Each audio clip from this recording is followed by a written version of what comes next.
Assalamualaikum warahmatullahi wabarakatuh. Sebelumnya, perkenalkan kami dari kelompok 1 yang beranggotakan saya, Marisa Pujiastari, NIM 2265, dan teman Saya Afina Fadila dengan NIM 2264. Saya Cantika Yolanda dengan NIM 2222. Nah, di sini kami akan mendiskusikan dan membahas terkait dengan peran e-commerce dan social commerce di Indonesia Guna untuk memenuhi mata kuliah Sistem Informasi Manajemen yang diambil oleh Ibu Wiwin Juniati. Guys, kalian sering belanja online gak sih? Sering sih. Biasanya kalian belanja di mana? Kalau aku sih di e-commerce. Aku Instagram sih biasanya, soalnya biasanya iklan muncul, wah tertarik. Tapi apa sih bedanya e-commerce sama Instagram?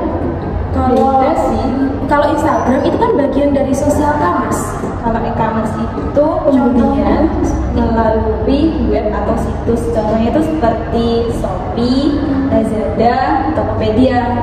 Kalau social commerce itu biasanya di mana itu kita juga ada sosial medianya, tapi di situ juga ada shop, misalnya kayak Instagram itu kan kita biasanya juga untuk bersosial media, tapi juga ada bagian untuk pembelian produk dari Instagram shop misalnya seperti itu.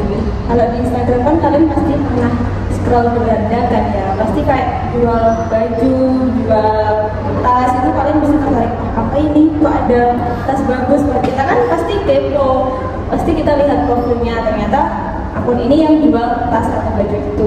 Sekaligus kalau di e-commerce kalian harus masuk aplikasi atau web untuk cari barang yang kalian mau. Bener sih. Kamu kenapa sih pilih di social e-commerce buat belanja? Kalau aku pakai social commerce karena kan seringkali aku kan membuka sosial media seperti Instagram, kemudian YouTube, kemudian Facebook. Nah, di situ kan biasanya muncul sekali iklan-iklan baik dari konten produk yang biasanya dipamerkan dari Instagram maupun Facebook itu menarik. Jadi kan itu membuat hati kita, menggugah hati kita. Lihat di beranda pun juga langsung keluar baju, kalau nggak tas.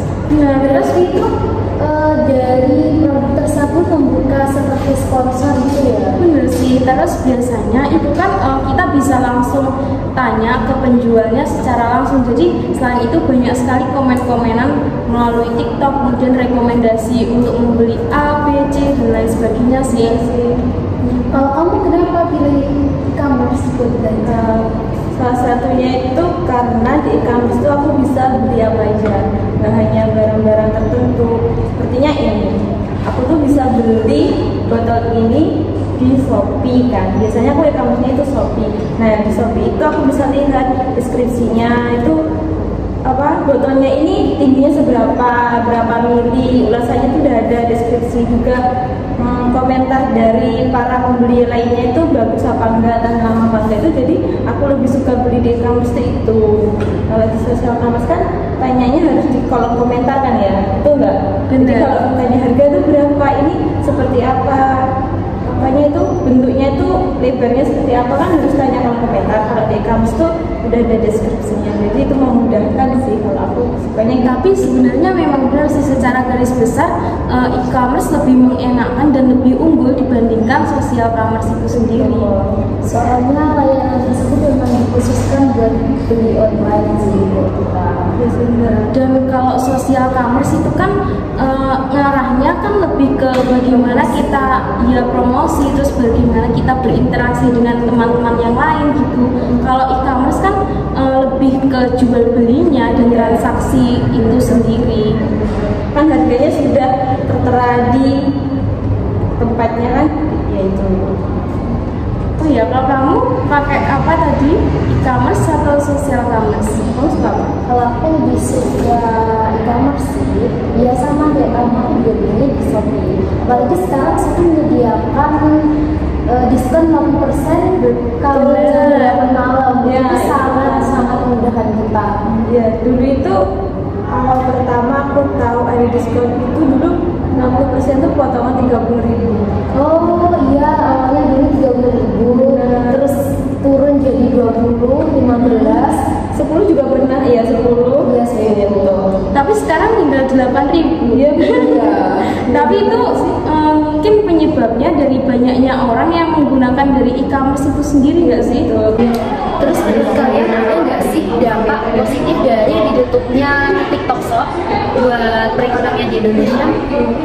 Kalau banyak sih, karena dengan ditutupnya TikTok Shop sendiri itu juga memberikan keuntungan bagi pasar-pasar yang ada di Indonesia yang sebelumnya terkalahkan oleh adanya pembelajaran secara online seperti itu. Dengan ada TikTok Shop kan juga menambah penghasilan mereka. Kadang toko mereka sendiri ya, dan ada TikTok Shop dia mengadakan live itu di TikTok, akhirnya kan banyak yang tertarik, banyak yang tahu di toko sini ada yang jual ini kan ya, dan tidak tahu akhirnya kan tahu, jadi kan itu penghasilan mereka itu banyak yang dari TikTok. Tapi kan kalau TikTok ditutup juga memiliki dampak positif. Iya betul. Toko-toko misalnya di Tanah Abang lah, kan sekarang di Belanja Raya ya. Biasanya dulu kalau lagi musimnya Idul Fitri kan banyak juga yang pedagang-pedagang beli grosirnya kan di Tanah Abang. Jadi kan mereka ambilnya di situ. Jadi ada Shopee, TikTok kan mereka jarang beli langsung ke lokasi kan, tapi beli ke Shopee dan juga TikTok. Soalnya kalau beli online tuh sangat memudahkan.